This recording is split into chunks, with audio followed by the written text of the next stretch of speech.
এখানে যিনি বসে সে যেই হোক, সে ওস্তাদ, আমার ওস্তাদ, ওস্তাদের সামনে কৃষকের মতো বসা যাবে না, ওই রাস্তার মানুষের মতো বসা যাবে না, ছাত্র হয়ে বসতে হবে, তাহলে যদি কিছু শিখতে পারেন। অত সহজ নয় এলম শেখা, এই জন্যই তো কিছু মনে থাকে না।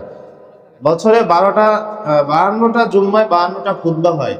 এই 52টা জুম্মা যদি কেউ ভালো করে কথা শুনে, আমার তো মনে হয় 2 বছরের মধ্যে সেই আদা হুজুর হয়ে যাওয়ার কথা। অথচ কিচ্ছু জিজ্ঞেস করে বলতে পারে না। এখানের কথা না, সারা বাংলাদেশের চিত্র এক। যদি গত জুম্মায় কি আলোচনা করা হয়েছে জিজ্ঞেস করা হয়, একজনও ফেল পাস করতে পারবে না। কেন? সমস্যা কি? মনে থাকে না কেন? ওই আগ্রহ নেই, বেখবর, বেখবর এবং গাফেল, চরম আকারের গাফেল। আর সাহাবাই কেরাম হাজার হাজার হাদিস বর্ণনা করেছে, ওই রাসূলের থেকেই শুনেছিল। তারা আবার হুবহু কিভাবে বর্ণনা করতে পেরেছে, তারা রিসিভ করেছে। রাসূলের দিকে হা করে তাকাই থাক।